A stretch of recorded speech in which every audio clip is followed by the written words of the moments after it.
Hello, good evening, everyone. I am Juan Du, Dean and Professor at the John H. Daniels Faculty of Architecture, Landscape, and Design at the University of Toronto. And it is my honor to welcome you all to tonight's talk, Barry Sampson Teaching and Practice. Before we continue, I'd like to first acknowledge the land on which the University of Toronto operates. For thousands of years, it has been the traditional land of the Huron-Wendat, the Seneca, the Mississaugas of the Credit. Today, this meeting place is still the home to many Indigenous people across Turtle Island, and we're grateful to have the opportunity to work on this land. Tonight's event celebrates the life and work of Barry Sampson, notable architect and principal at Baird, Simpson, New York, respected professor here at Daniels faculty for many decades, and an inspiration to the many who knew him as a teacher, a colleague, and a friend. I would like to acknowledge some special guests here tonight. Thank you to Judy Coburn, Barry's partner, and to their sons, Martin and Ben, for being with us. And now I would like to invite Bridget Shin and Bruce Korobara to join us to start tonight's program.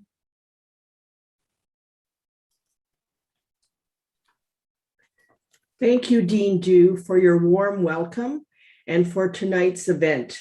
My friend Bruce Kuwabara and I are pleased to be the co-moderators for this book launch. And I wanted to begin by letting you know how this book came together. In early December of 2020, our valued friend and colleague Barry Sampson passed away of cancer. An ad hoc group of Barry's friends met in mid-December 2020 and decided to channel our efforts positively into a project celebrating Barry Sampson's indelible contribution, both as an architect and as an educator.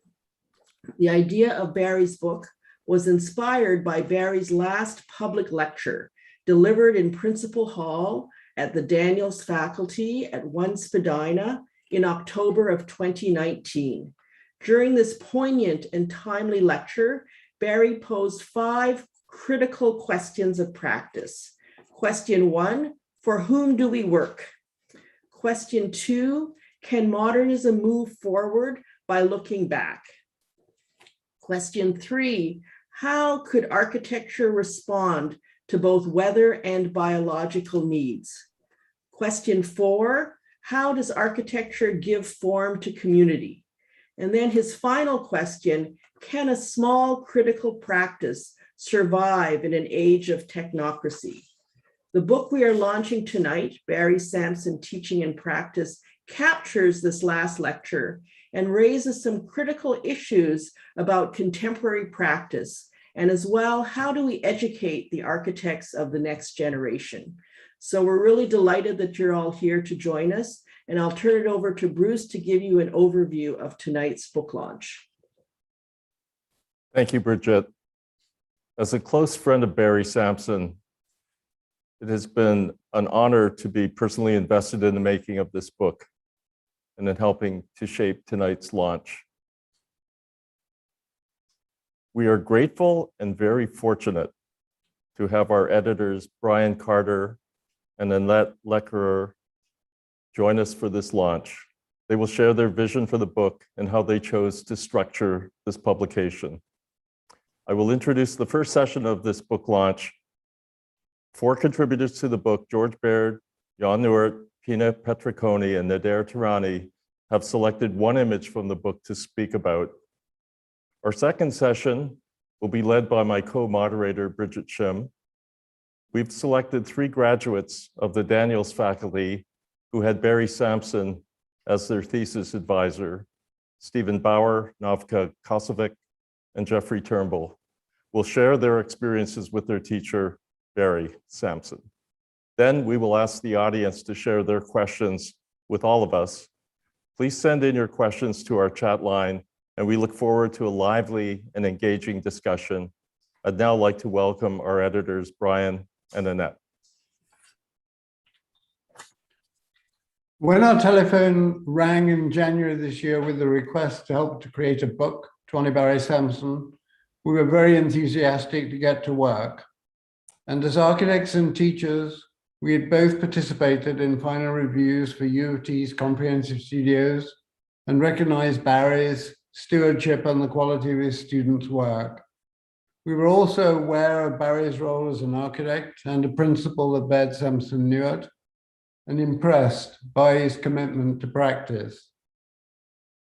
Like the design and making of a building, the creation of a book demands a committed client and a good team.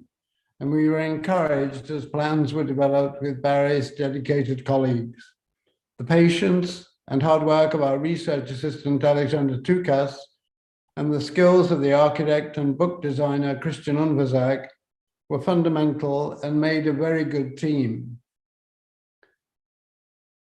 As Bridget has mentioned, Barry's Baird lecture, which was given in 2019 at the Daniels faculty, has provided the foundation for the book. And those questions that he posed in that lecture established its structure.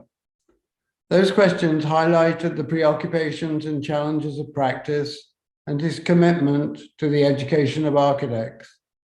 His lecture culminated with speculations on the future of practice and optimism for contemporary architecture in Canada and more widely. In the book, Barry's words are amplified by reflections of close colleagues and details of two buildings in which he played a key role as a principal at Baird Sampson Newark. The book closes with the Sampson Cottage, a place and a building that have been a touchstone for Barry and several generations of his family. The book seeks to create a portrait of Barry Sampson, an architect and a teacher committed to ambitious ideals and a rare individual who excelled in both realms. We also hope that Barry's voice can be heard as you turn the pages, and that his passions as a teacher, a practitioner, mentor, advocate, a client and an environmental steward, a builder pouring concrete, and a designer continually drawing will become abundantly clear. The enthusiasm of Barry's colleagues has been invaluable in transforming an idea into this book. Special thanks also go to Judy Coben and Ian MacDonald, to John Newark, and to staff and the board of Dalhousie Architecture Press for their help and support. We hope that the many architects, students, and friends of Barry's who he taught and inspired and drew with and talked to will enjoy the read. And thank you, and I'll hand back to Bruce. Thank you very much. Thank you, Brian. Barry was the first student that I met when I started at the University of Toronto in 1967. We were roommates in first year, classmates for 5 years, and then worked together for 3 years in George Baird's startup studio at 35 Britton Street on buildings, competitions, and urban studies with our peers, John Van Osteren, Joost Bakker, and Donald Mackay. The quality of our conversations about architecture formed the foundation of our friendship. And in this pandemic, my friendship and conversations with Barry were renewed. Barry influenced me through his independent, critical thinking and his design talent that integrated performance and aesthetics. He is, for me, the most complete architect of our generation. To begin tonight's first panel, I would like to invite George Baird, Barry's mentor and partner, to speak. George. Thank you, Bruce. In 1972, I was a junior faculty member at the University of Toronto School of Architecture and also conducted a one-person part-time architectural practice. One day that spring, 4 graduating students from the school came to me and announced that they wanted to join my fledgling practice. Notwithstanding considerable logistical and financial constraints, they did in fact do so, and my practice went overnight from a 1-person to a 5-person one. 3 of the 4 students involved in this now almost mythological event can be seen in the accompanying slide. You see it here. The fourth member, from left to right, are Joost Bakker, myself, Barry Sampson, and finally John Van Nostrand. The fourth member of the group was Bruce Kuwabara, whom you've just seen, and the reason he does not appear here is because it was he who took the notorious photograph, the selfie having not yet been invented. We were all asked to say something that we didn't say in the book, and so the thing that I will say that isn't in the book is that it was my pleasure, together with that of my wife Elizabeth, to visit another book launch in the backyard of Barry Sampson and Judy Coburn, announcing the release of her new novel, Rebellion's Daughter. And I think you will all be pleased to know that Judy had by then had a copy of the book about Barry, which we're celebrating tonight, and that she was deeply moved by the book itself. The members of the group in the photograph worked for me for a few years, but eventually 3 of the 4 of them went on to seek other career opportunities. Barry, on the other hand, stayed, becoming first my most trusted professional collaborator, and then my partner in a working relationship that lasted for more than 4 decades. When I briefly became the chair of the Department of Architecture at the University of Toronto in the mid-1980s, I prevailed upon a number of professional colleagues to commit themselves to part-time teaching in the architecture program. Barry reluctantly agreed to join this effort. That was the beginning of his long career as an architectural pedagogue. Given that we worked closely together at Baird Sampson Architects, we agreed that we would not teach side by side at the university. As a result, while I knew that his teaching was increasingly successful, I have to confess that it was only after his death that I came to appreciate the depth of admiration for his pedagogy evident among his teaching colleagues at the University of Toronto and across Canada. I will now turn the floor over to one of his, not a teaching colleague, but a professional one, my partner at Baird Sampson Neuert, and a mentee and colleague of Barry, Jan Neuert. Thank you, George. Questions of Practice, the title of Barry's lecture, was initially envisioned as a draft of a monograph outlining the work of the firm since its founding in 1968 up to the current day. Rather than a coffee table book, it was conceived by Barry as a series of critical questions relevant to the history of the practice and was intended to serve as an instigator of sorts regarding a dialogue of larger issues of teaching and contemporary practice. Initially a student of Barry's and later of George's, I was invited to join the practice in 1990, starting work on cloud gardens and later as project coordinator for the Niagara Parks Butterfly Conservatory. These 2 formative projects actualize a trajectory of ideation that I was introduced to as a student of Barry's during his first year studio program back in 1984. Understanding architecture as a phenomenological experience through space, time, and memory, exploring architecture as an analogous and interconnected landscape. Amongst other similarities, both of these projects included the technical demands of a glass building and the requisite examination of passive greenhouse ventilation technologies. Using observation and intuition, a responsive building envelope was designed using first principles of bioclimatic design. It is particularly remarkable that these projects were designed without a building science engineer or a sustainability consultant, a specialty to my knowledge did not even exist at that time. A few years later, after becoming a partner in the firm, I had the opportunity to lead my first project, the French River Visitor Center, which adopted major cues from these 2 critical projects, providing the opportunity to extend the lineage and repertoire of an integrated indoor-outdoor landscape and a haptic experience deeply connected to the unique particularities of site and the larger bioclimatic context. Over a time, the thematic framework emerged and was identified through successive projects, which Barry referred to as an integrated terrain of experience, where sociability, tectonics, context, bioclimatic design, and other drivers were synthesized within a holistic design approach. Sustainability was not an end in itself, but rather part of a larger constellation of interests that we shared and understood to be essential component of design excellence. Cloud Gardens, Butterfly Conservatory, French River, and other work of the office established a lineage of synthetic and responsive architecture that was to serve as a segue and partial response to the 5 questions posed by Barry in his lecture.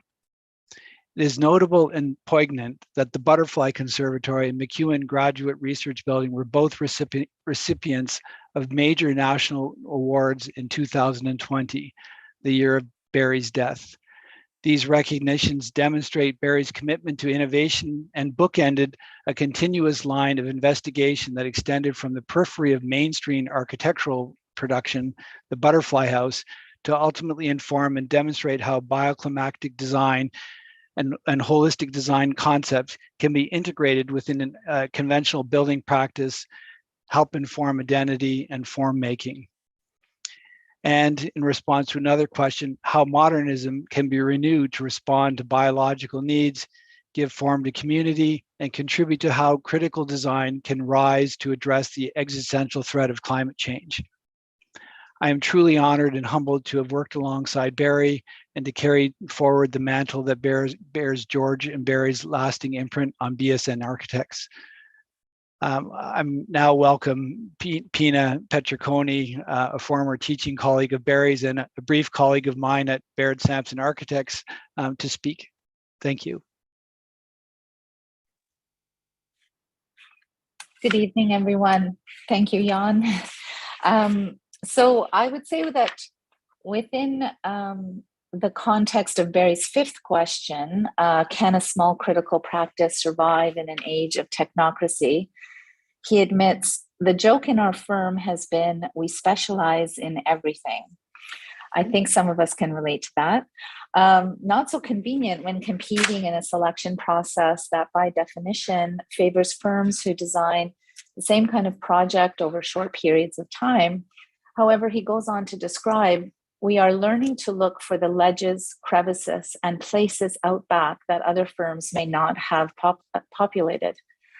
Well, this strategy has led, I think, to some of the firm's most remarkable projects. And although no doubt diverse as Barry describes, I would say that they are greatly consistent, in my opinion, in that they engage in the world of ideas, specifically in spaces for advanced research, for observation, and ultimately for questioning the capacity of architecture and design to participate in both while contributing to the quality of the public realm and to daily life. Some of these projects include the Lassonde Mining Innovation Center, the Wahlberg Building for Engineering Research, both at the University of Toronto, the Elora Research Station and Elora Research Facility at University of Guelph, and the MacEwan Building for the Schulich School of Business at York University, as seen here in this slide. One of the earliest, as Jan mentioned, in this amazing collection was the Niagara Butterfly Conservatory. It's actually what I worked on. Jan doesn't remember, maybe. On my first day working for George and Barry, as a fresh graduate, I worked on interior details, plastic lead on mylar at the time. And to be specific, they were actually interior landscape details, being a butterfly conservatory. And of course, that's when I knew this is going to be good. Fast forward 25 years later, during 20 of those years, I had the absolute privilege to teach alongside Barry and to witness the incredible and I would say unparalleled impact he's made on generations of students, some of which we will be hearing from later on in the presentation. Barry was particularly proud of this MacEwan building, as we're seeing in this slide, which became the subject of a lecture I invited him to give to the Comprehensive Building Studio in 2018. It was nothing short of inspirational. Barry truly delivered, and his passion for his work and how he, in his mind, really looked at this project as the culmination of not only a degree of interest on the part of the firm, but also of their skill, now quite mature. He dwelled on the critical virtues of the idea model on the left, of equal importance to the detailed, explicit section perspectives on the right. He began his lecture by posing the question, what is comprehensive design?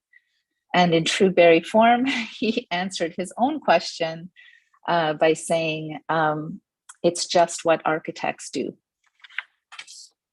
Welcome to Nadir Tarani, who worked closely with Barry on the Daniels building. Thank you, Pina.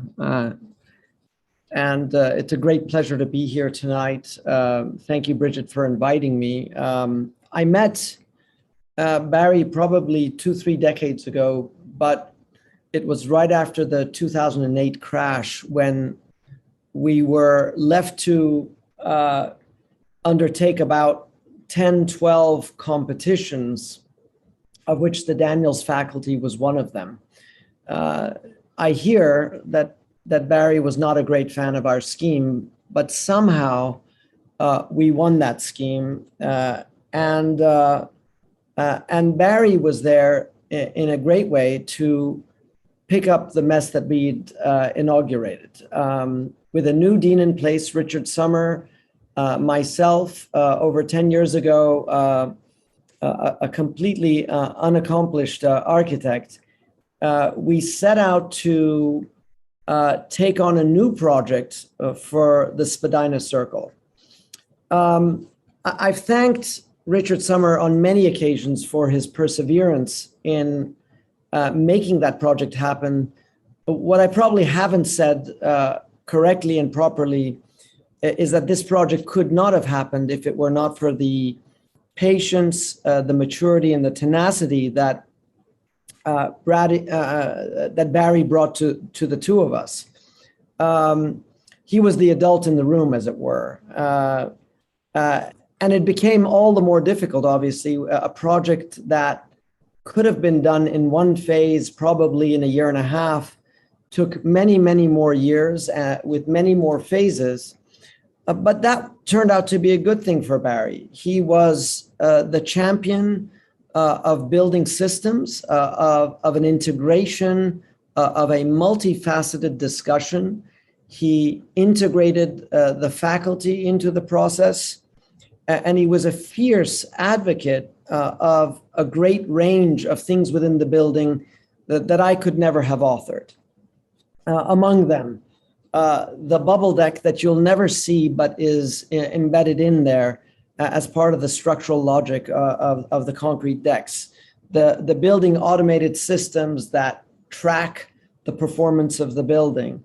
Obviously, a huge advocate for both natural ventilation and daylighting, the latter which almost didn't happen, the sensors in the building.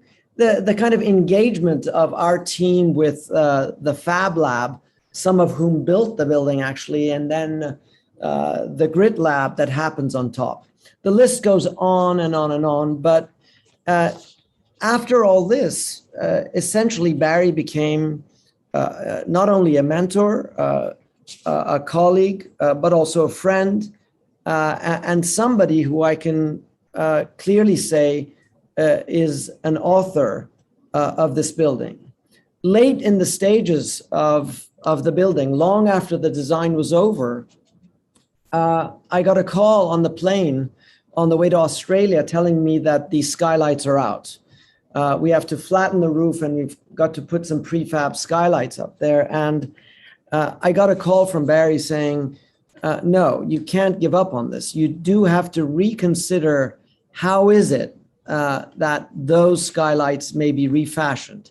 And that's one of the reasons why the concrete system of the floor deck stops at the 3rd floor, with the 4th deck, the roof, becoming a kind of low pixelated version of that in a stick-built steel system that then got layered with gypboard.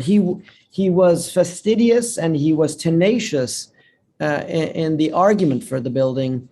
And I am very much indebted to him for that. And if you are the beneficiaries of any of these great events in that building, that's something to think about. Once again, to think about Barry and his role in making it happen. So with that, I'll hand it off to Bridget again, who can introduce the second panel. Thank you so much.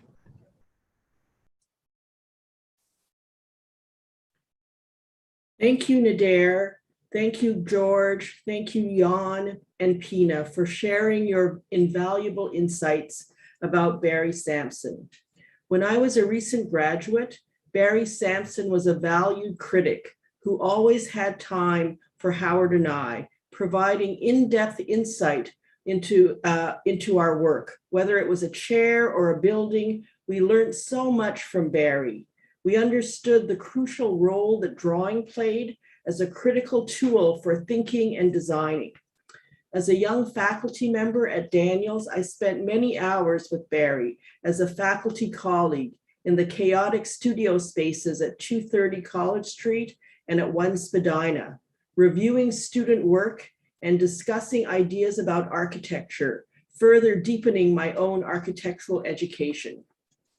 Barry Sampson possessed a set of remarkable skills, enabling him to guide generations of students through initial research and subsequent stages of design development, always drawing the very best work from each and every student.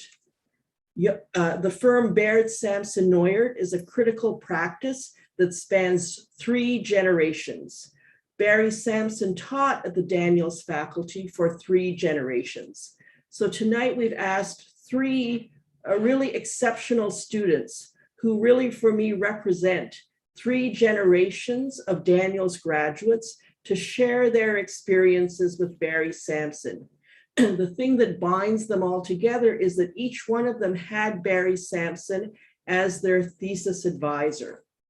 So first we have Stephen Bauer, who graduated in 2002 from our 5-year B.Arch program that was housed at 230 College Street. His thesis topic was public and private space, and he won Canadian Architects Awards for his thesis work. Stephen is now the principal of Reggio Bauer, his own firm.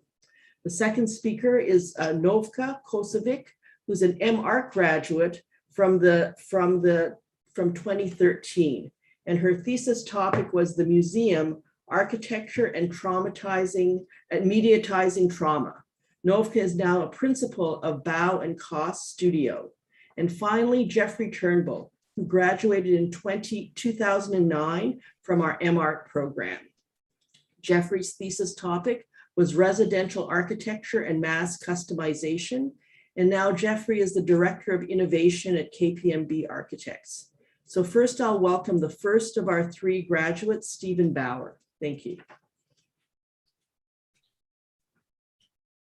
Thank you, Bridget, for inviting me to participate amongst this distinguished panel. I met Barry when I was 18 years old. He not only launched me into my career, but also into my architectural education. In 1995, I started the first-year program at the old school at 230 College Street in Barry's studio, and 5 years later, he was my thesis mentor. In first year, he immediately created a culture of performance. In the studio, he required a deep intellectual commitment, where a combination of high expectations and accountability unlocked the group's common purpose, learning the fundamentals of a discipline and the transformative power of critical thinking. He taught me to see architecture through first principles, where concepts are not separate from the reality of the results, where they are evident in the broad strokes of a project, all the way down to the materiality and the chosen methods of construction. This lesson helped me develop my working method and changed how I thought about built form. Central to his teaching was the use of examples in architecture that embodied these principles, irrespective of the style or time in which they were conceived. The picture on the left is Giuseppe Turani's unbuilt monument to the fallen soldier, drawn in 1932. Barry showed this to me twice. In first year, as an example of how shadow in a drawing is used to give definition to form. And in fifth year, as an object that is both masking and revealing a space inside. This monument became essential to my thesis in an exercise that Barry assigned to help his students out of the classic analysis paralysis that happens in the beginning of fifth year, where students are asked to determine the purpose of their final project. Through the lens of my thesis, I was to document, analyze, and transform an object of interest. And this taught me that by selecting a target, starting to put marks on a page, a process of action and discovery begins, making an idea more concrete. I began with a sculpture by Tony Smith from 1962. The first impression is that it's solid, yet it evokes the possibility of a hidden space within. Designed through building two solid cedar models, the aim of my transformation was to capture both conditions in one, an object with multiple readings. Viewed from one side, it's a solid mass, and from the other, an interior is revealed. By experimenting, testing, and changing direction, the thesis was not only improved, but was defined by these exercises, where action, discovery, and creation occur at the same time. Barry taught me a process for how to get from an idea to a built work. A common theme in modern architecture is the interconnected nature of transparency in the public realm, the blurring of inside and outside. However, with my thesis, and now in my current work, like the cedar model, I'm interested in the fundamental difference between the two, exploring how the presence of one can amplify the other.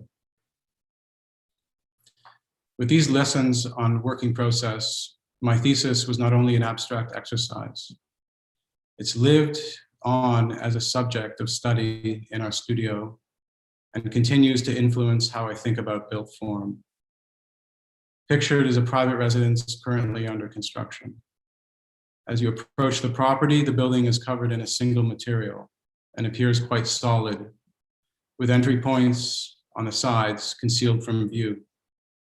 Upon arrival, the subtracted mass reveals an exterior staircase and passage, and a play of interior and exterior forms can be seen on the upper level, where an interior room with a translucent top borrows daylight from main roof skylights above the hallway. Many of these core values I still hold on to today, and they were acquired during those formative years as Barry's student. Questions he asked then, I still revisit today. What is the purpose of our work? What is the purpose of these things we are creating? Why do we do what we do? What is our contribution to the past and present architectural discourse? Reflecting back, I'm struck by how holistically he contributed to the field of architecture. A recent analogy I came across described integrity like spokes on a wheel. If one is missing or broken, it's not complete. It's not balanced and becomes out of round. My impression was that Barry's approach to architecture had integrity. It had completeness. His dedication to his practice, his students, and the school were all tuned to work in unison. His influence has led me to believe that the act of design is creating a future for ourselves, our teams, our clients, our students, our community, and our culture. I'd like to welcome a fellow student of Barry's, Novka Kosovic.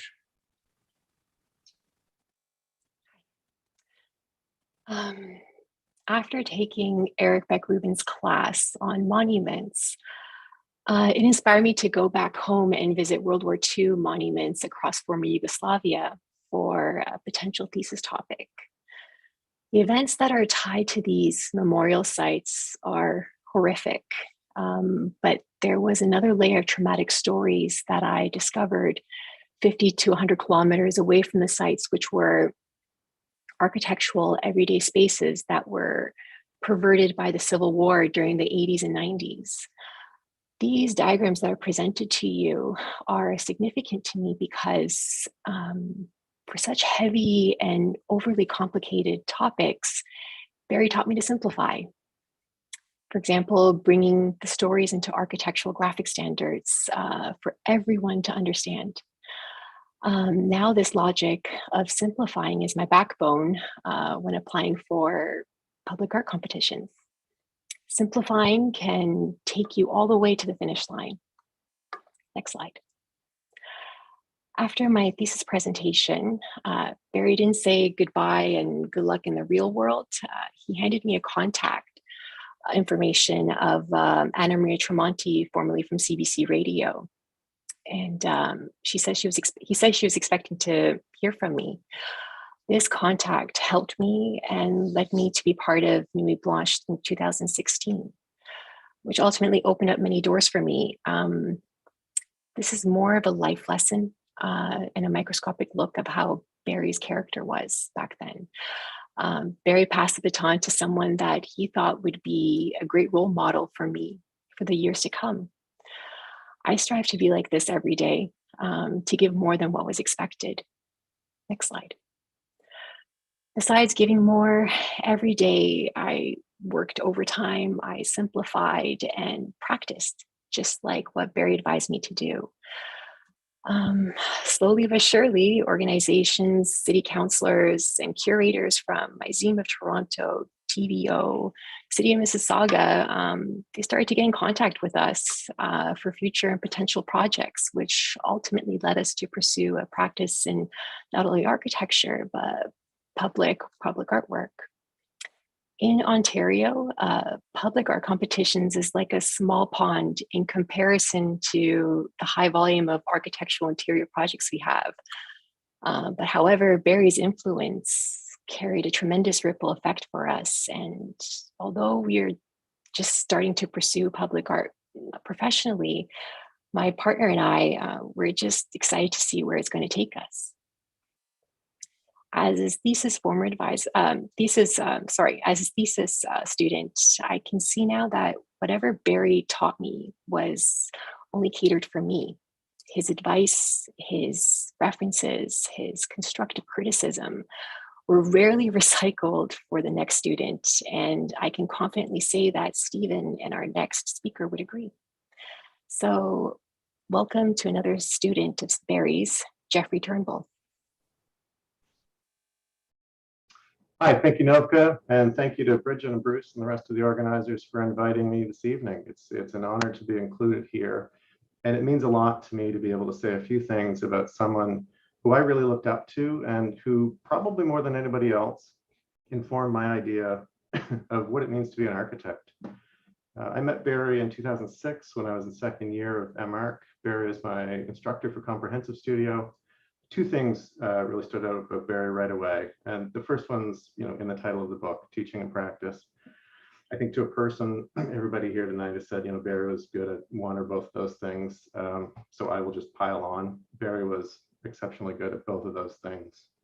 The impression that made on me as a young student was formidable. When I talk with Barry, I get the sense that academia and practice were not two separate worlds. There were maybe two lenses on a single discipline. Barry could take an architectural idea, locate it in a historical context or a theoretical construct, and walk you in it all the way through design process, through construction, right down to talking about what would the appropriate waterproofing detail be. To me, that ability to see the complete picture, to have that level of erudition and experience across the full gamut was basically a superpower. It was akin to some kind of magic. And I think it was even more potent that it was always delivered in his sort of, there's a quiet authority, like an understatement to Barry. And I think that really reinforced this idea. And it absolutely set the bar for me for what a real architect looked like. The other thing that I recall, clearly from that semester was Barry's sincerity as a teacher. He clearly cared for us as students, and he seemed intent on really teaching us something about architecture. When I started MArch, I was pretty much a blank slate, architecturally speaking anyway, and I was far from fully formed when I met Barry in second year. And so I benefited enormously from his care and his attention. Next slide, please. Based on that experience and some common interests, topic of sustainability in particular, I asked Barry if he'd be my thesis advisor, and I was delighted when he agreed to do so. This ended up being a really formative experience for me. Barry was very supportive as an advisor, but he also pushed, sometimes pushed pretty hard when he could see that my project was weak and needed development. He wasn't going to let me avoid doing things that I didn't feel like doing and let the project suffer as a result. So quite a good training camp for practice.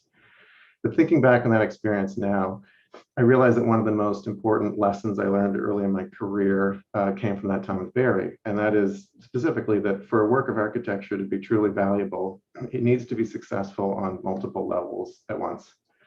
This is maybe 15 years ago that we're having these conversations. So the preoccupation with sustainability hadn't gone completely mainstream at that point yet.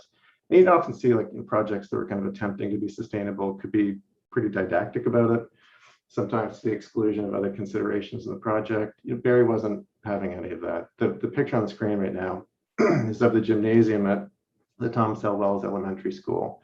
It was finished a couple of years before I was in thesis, and I think the whole project is excellent. But this space in particular really exemplifies this idea of a project being successful on multiple levels at once, where the whole is greater than the sum of its parts.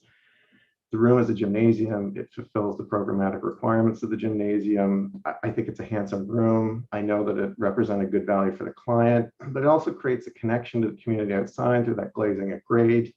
There are roof monitors. They daylight the space without introducing glare. There are operable vents up there, so natural ventilation in the space is possible. It's not just a good gym. It's not just a sustainable building. It's not just a space with a great interior environmental quality that's healthy for the kids. It's not just a project with a social conscience. It's all of those things at once. And that's my idea of a good project. And I got that idea from Barry. That idea informs what I do on a daily basis now and has more or less since that time. But I don't think I was really conscious of where or when I got that idea. And I think one of the real joys of preparing for this event tonight is kind of going back and having a look at my process and kind of record and realizing where I got that, so I can be more specifically appreciative to Barry for that. Next slide, please. When I finished school, started work, Barry became my professional mentor, which means I would come and I'd see him and we'd sit at this table and talk. Unsurprisingly, Barry was as conscientious and generous as a mentor as he was as a teacher. And as I found my footing in professional practice, our relationship evolved. And our conversations came to focus a lot on the challenges of practicing as an architect. In my current role in Director of Innovation at KPMG Architects, I work to advance innovation and sustainability across the whole range of projects in our office, which means thinking critically about projects in a variety of typologies, variety of scales, trying to help our teams deliver projects that are successful in that multivalent way that I was talking about a minute ago.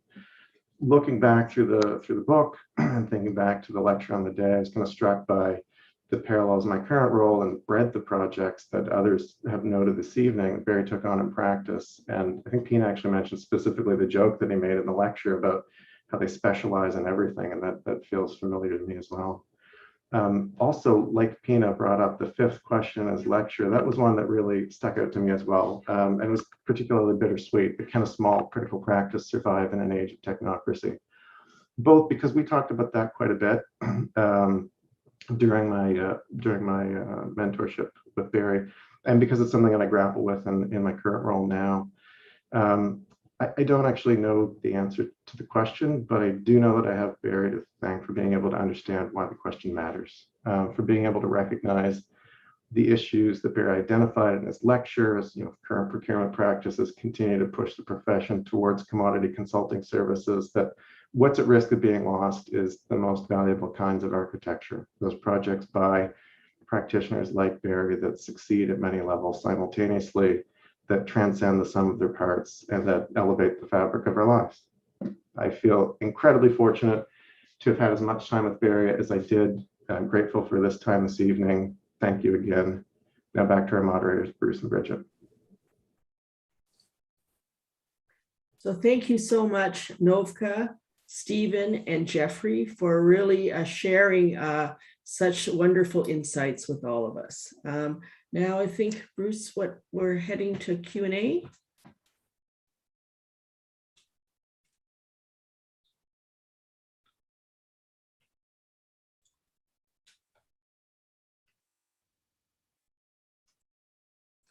So we're really looking forward to questions from the audience.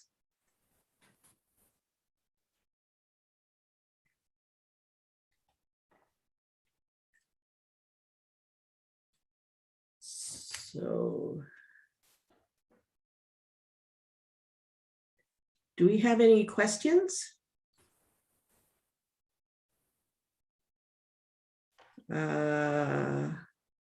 The first question is that in his lecture, Barry Sampson asked 5 pertinent and pressing questions related to the current state of architecture, and different speakers refer to different questions.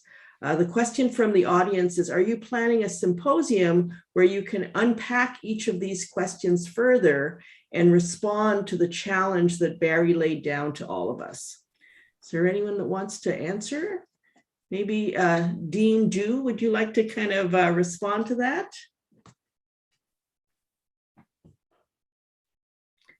I think you're muted.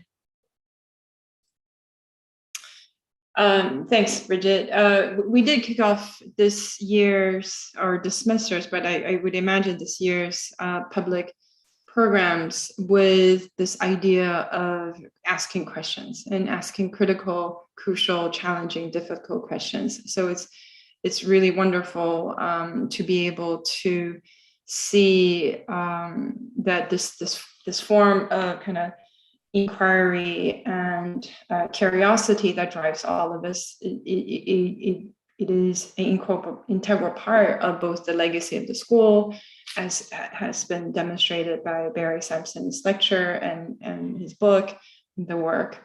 So I would imagine, the questions touch upon many very important issues that is part of our everyday teaching, our everyday practice. So I suppose the short answer is yes.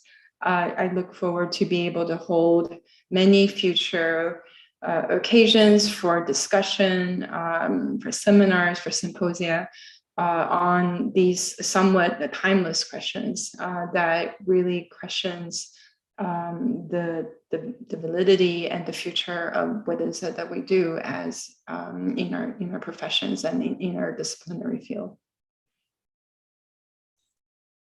Great. I see there's someone in the audience who had requested to ask a question or to share a thought. David Bowick. Yep. So David, are you muted? Can you unmute? Thank you. Am I unmuted now? Yes. Yes. Thank you. I should have put that in the Q&A. I don't think I'm going to express any sentiment that wasn't already expressed, except that everybody else in the panel is an architect, and I just wanted to share that as an engineer, I'm a structural engineer. I've been working with Barry for roughly 30 years, and I wanted to share the experience that as a consultant, he was as much a mentor as he was to the consultants as he was to his students. It was extraordinarily working with Barry. He was so generous with his thoughts and his time, and so humble. One small experience, I remember him when I was maybe 30 years old, and he invited me into his studio and said, "Dave, I want to play a game of Stump the Mentor, and I'm going to show images on." Stump the expert. And I'm going to show images of structures, and you explain to the students how they work. And I was astonished that Barry, who was at the peak of his career, was sitting talking to his students and referring to me as the expert. He was so generous and so warm, and I miss him so much. I think that we all feel this way, that we were looking forward to the days of reflecting on his career with him, and now we're going to have to do it. We'll have to do it on his behalf. Thanks for letting me share that. Great.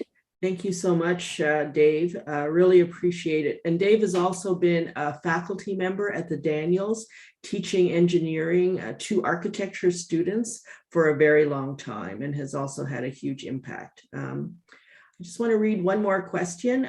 The title of the book is Barry Sampson Teaching and Practice, linking teaching and practice together as if it was a natural pairing. The question is teaching and practice a relevant model? Do you think there is any value in practicing architects teaching the architects of the next generation? Maybe George, do you want to take that question? Yes, thank you, Bridget. It's a very important question, and I have to say I have some concerns about its feasibility in the contemporary world of architectural education. I've discussed this in the book about my writings, in the essay in the interview with Richard Sommer. In recent years, one of the positive aspects of architectural education is an elevating of scholarly standards as to how architects work in the academy, architectural academics work in the academy. And this is obviously a positive development. That having been said, I have concerns that this tendency may be having a downside risk associated with it, in that it may lead to a devaluation of the role of architectural practitioners in part-time teaching roles. And just to give you a sort of startling example of how problematic this could be, in my time, actually it was after my time teaching at Harvard, when I was invited back to serve on a committee assessing recommendations for faculty appointments. I was on a committee with an acting dean of the Graduate School of Design at Harvard, who was a planner, and an acting president of Harvard who'd come back in because of the resignation of Larry Summers as president of Harvard. And before the meeting started, the two of them, who were old friends, were chatting with one another, and one of the subjects of their conversation was the fact that the Graduate School of Design had a category called Professor in Practice, which was a part-time position. And they were both lamenting the fact that the people in these Professor in Practice positions weren't fully committed to the life of the Graduate School of Design. They had outside interests. I pointed out to the two that the Graduate School of Design has on its faculty in this category 3 Pritzker Prize winners. No other architecture school in the world can claim that. I said, do you really think that you're not getting benefit from these people who are giving up time from their practices to come and teach in your school? I thought their position was disgraceful. So I do think I would put this as a challenge to Dean Dew. The university sometimes doesn't fully understand architecture as both a professional and an artistic discipline, as well as a scholarly one. And so I think our architectural administrators have to fight hard to defend the important role of part-time teachers who are also practitioners. They're not the only kinds of teachers an architecture school needs, but they play an essential role together with their full-time colleagues. That's my position. Thank you, George. I also think that hearing from all of our graduates kind of really supports your position so eloquently. All 3 of them really described from their own personal perspective, the impact that their thesis had on the work that they're actually currently doing. And that link is just so critical. Can I read another question? It says here from the audience, the book ends with a series of drawings and photographs of Barry Sampson's cottage. The question is directed to Brian and Annette, and it asks, why did you use this small residential project in the book when Baird Sampson is known for a range of public buildings? So Brian and Annette, maybe you could answer that. So it's a very good question. I think we chose to highlight the cabin for a number of reasons.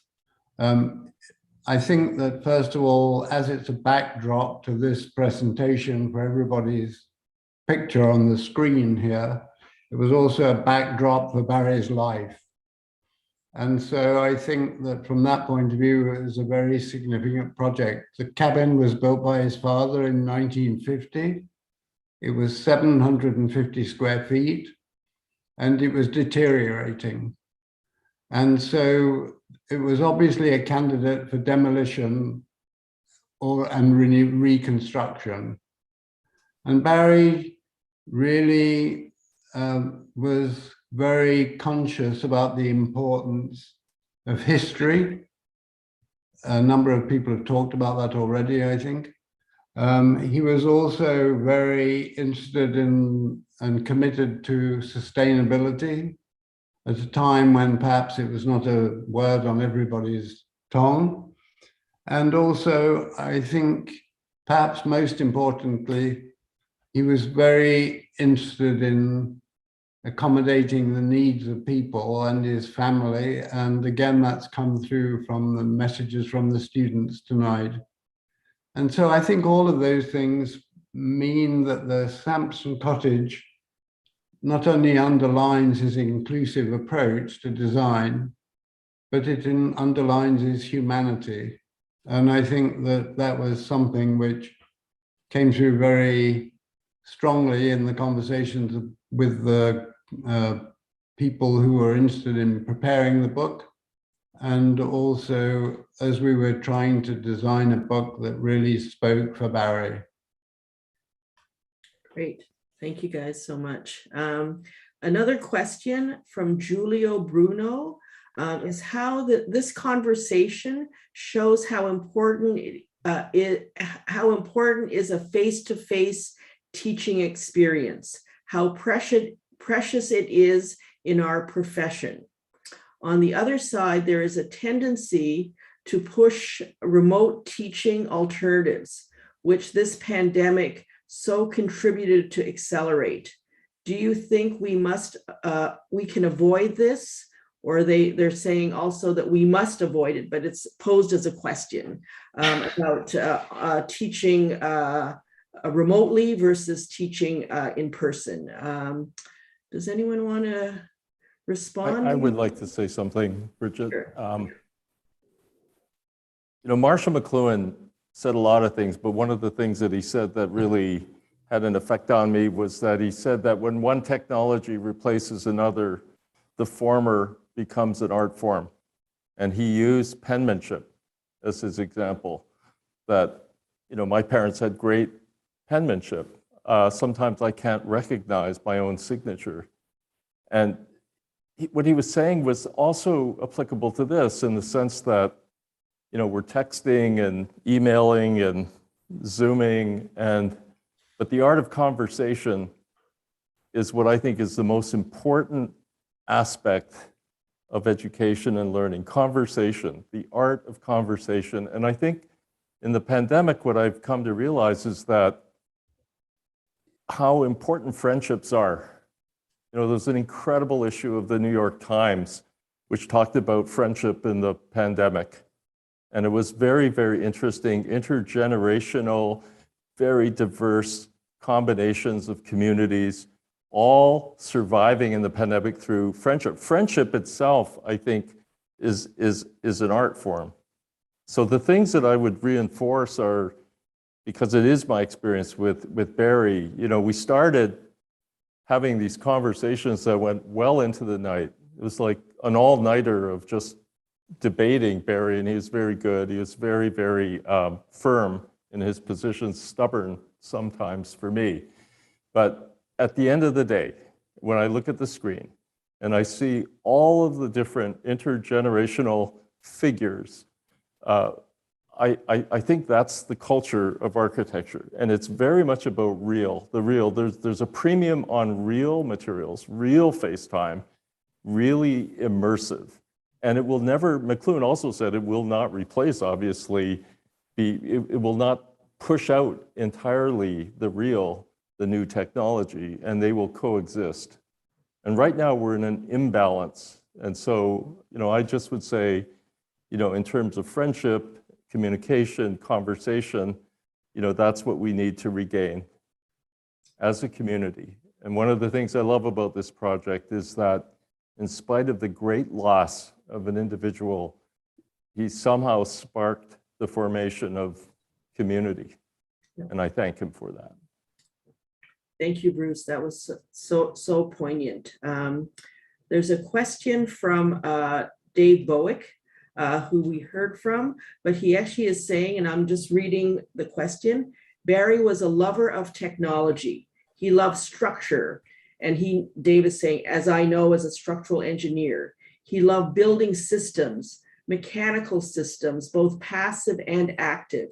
He loved the buildings and their demands, be they butterflies or cows or indigenous people's history. Given the extraordinary depth and breadth of knowledge required of an architect practicing at a high level, can you elaborate on the commoditization of architecture and projects awarded on the basis of gigantic portfolios? Who wants to take that one? Perhaps you should, Bridget. Speaking of giant portfolios of work, maybe Jan, I think that you started that in your comments, and I just think it's a kind of, I think Dave is really asking, and I think, I feel like Pina and Jan touched on this in such wonderful ways, but, he's saying, can you elaborate on the commoditization of architecture and projects awarded solely on the basis of gigantic portfolios? He's kind of really speaking to Barry's very last question in his 5 questions. Well, it really is the existential threat to small practice is the sort of the bureaucratization and the sort of regimentation of the procurement process within the public sector. The public sector used to be the venue by which new firms could explore work and have opportunities by pitching ideas and getting involved and interested in projects.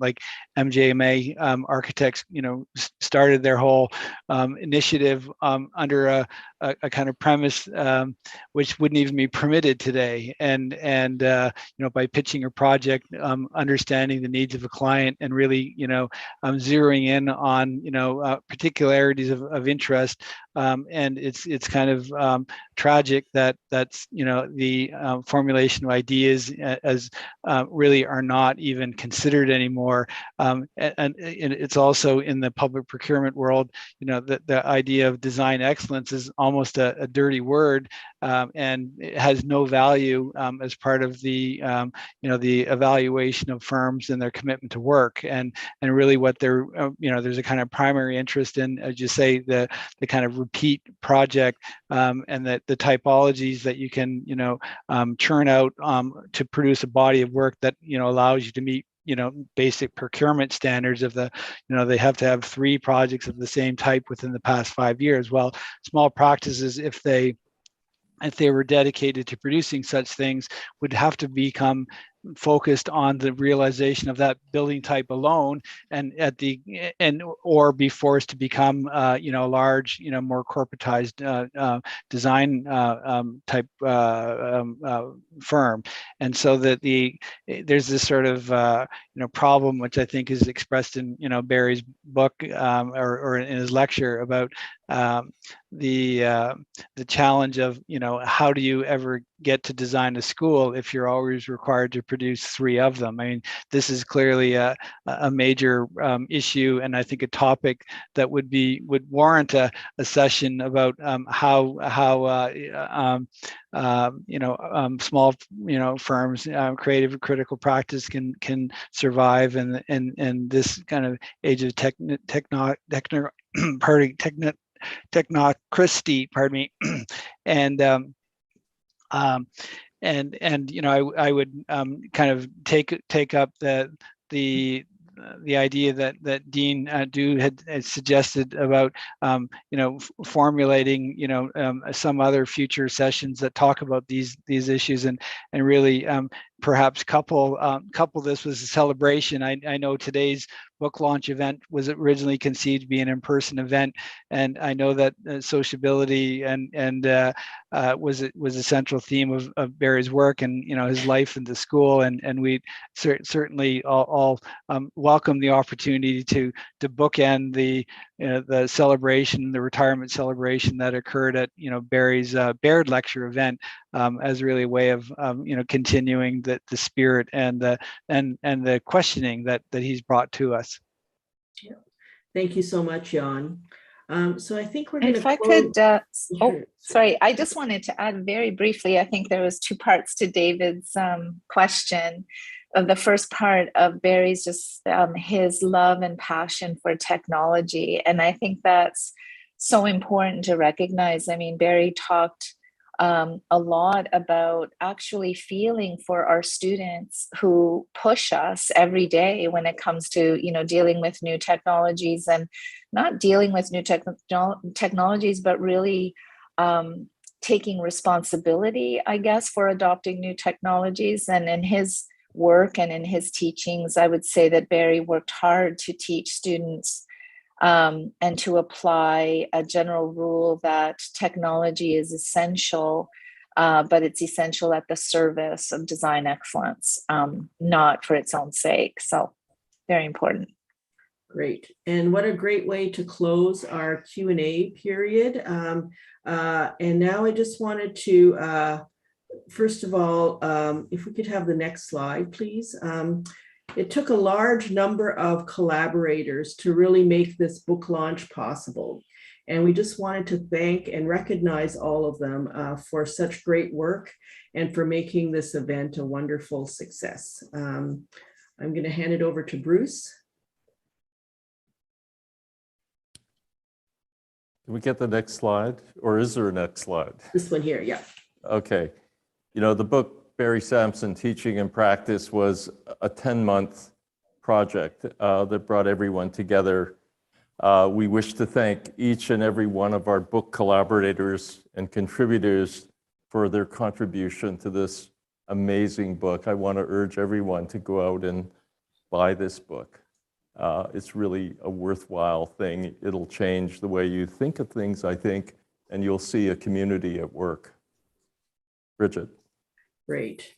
We also wanted to highlight for those interested in honoring Barry's memory that a scholarship was set up in his name. It was actually set up in 2019 when he retired, and it's really directed at issues that Barry felt were really important. And there's contact information if you would like to contribute. Bruce? Yeah, we're delighted to share this book with everyone. The details for purchasing this book are on the Daniels website and shown here and in the chat. And now back to Dean Du to conclude our evening.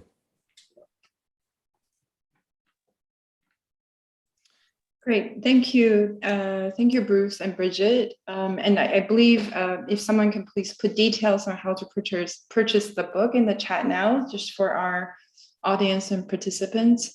I'd like to just take a brief moment to really thanks to all who have shared your thoughts, your stories, your memories of Barry. And it is very clear that he has touched the lives of so many with his knowledge and his grace.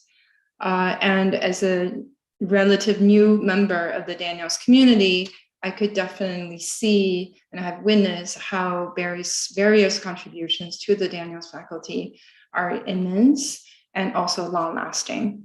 So I like to be able to, take a moment to really acknowledge that.